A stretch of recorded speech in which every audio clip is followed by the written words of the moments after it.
have your vision line very clear and get people to follow that vision line. That statement needs to be very clear. What are we doing? We want to become the largest blah blah blah of blah blah blah, whatever that could be. That and you need to kind of crystallize it. I have a question for Aruna. Sure. This is from your slide only. So how do you calculate the search marketing objectives? Calculate the part percentage of search saliency or performance marketing? So how do you calculate this? No, I mean they stem from the objectives of an advertiser. When they want to do a communication, what is the objective? Is the objective to create a brand salience, okay, which is branding communication, or performance, basically.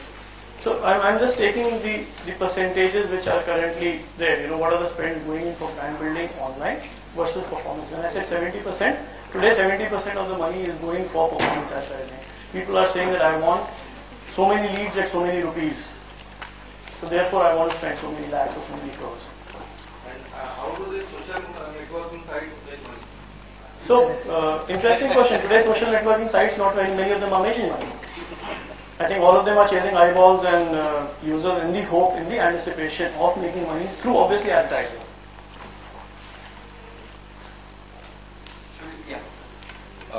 Just 3 or 4 brief points which I'd like to kind of share on the basis of the presentations you both have made. Primarily I'm doing this because I find the majority of students in this group here. In fact, from my experience both as an entrepreneur as well as a teacher, I thought it could be possibly of help. First thing was about the issue of risk which Anurag took up in the presentation. It's statistically true that 9 out of 10 ventures fail within the first 5 to 1 years or so. But what exactly is risk? Risk has a factor, has a relation to do with your ignorance. In terms of how unprepared you are.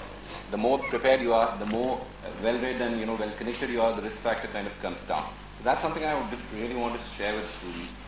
Second was, about the specific point you raised about being in a job and quitting a job. You know what? 2.5 years back, I was in a very good job. The best thing that happened to me was that organization asking me to leave that company. Leave that firm simply on the ground that I took up a stand based on integrity, and I said, I will not do these things. They said, okay, you've got to leave. I said, okay. And in fact, when I turned back, that's the best thing that ever happened to me. Because that forced then, there was then no looking back. That kind of forced me to learn swimming in the water, and I started whatever venture I'm in. And that's the best thing that has ever happened to me. So, it could be the best turnaround, it could be the best rebound you can ever have.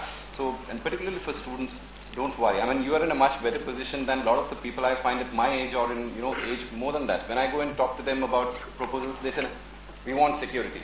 So I said, why don't you trade your job for a prison term? A prison is the best place you can be secure in, I mean, what is it that you really want? Is it security or is it freedom?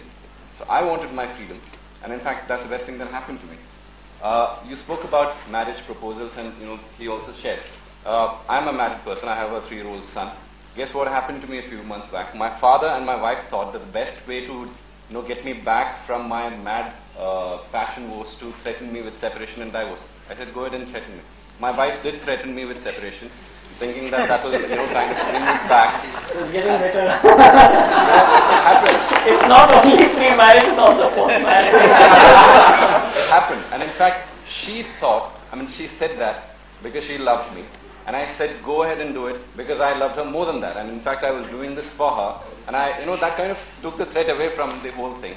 And today, I am so happy and so proud that she's seen the point, and she's turning out to be one of my best critiques, my best partners. Goes in very well with the point he raised. Show your business plan to your wife. I wanted my wife in there. She did not get the point initially, but today she's the best supporter I have. Since the point has come to showing your passion to your wife, and we're talking about post-marriage situation, I would also like to share a similar experience. There came a stage in my life when my wife was pregnant. She was in the 9th month, and I was chasing a massive project with the Indian Army. I was to start the monthly video magazine for the Indian Army, which nobody ever had done ever in any country. I didn't have money. I just had about 6,000 rupees with me, which I had saved for my wife's delivery. I went to an officer Army headquarters, I told them, sir, I just have this much money with me. Either I make the pilot that you are asking me, or I save it for my wife's delivery. He said, Neeraj, अगर शेर का शिकार करना है, बकरी कुर्बान करनी पड़ेगी. मैंने बकरी कुर्बान कर दी. I got the project also.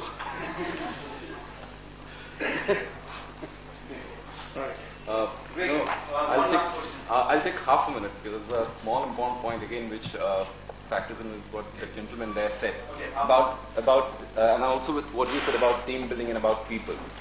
I was talking to a couple of students day before yesterday in the Delhi University and some places. They said it's so difficult to find good people, to build teams, etc. I said we're looking for best in others. How about becoming the best with ourselves first?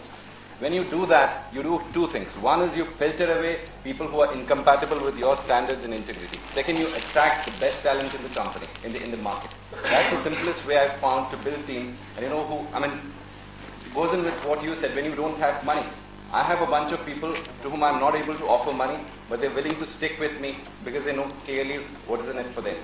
If that's the kind of attitude and approach if we take, I'm telling you there's no possibility that a good, genuine venture based on integrity will never succeed. It will always succeed. So how many will go ahead and do it? Great. Thank you very much. Thank you. Thanks a lot for being here.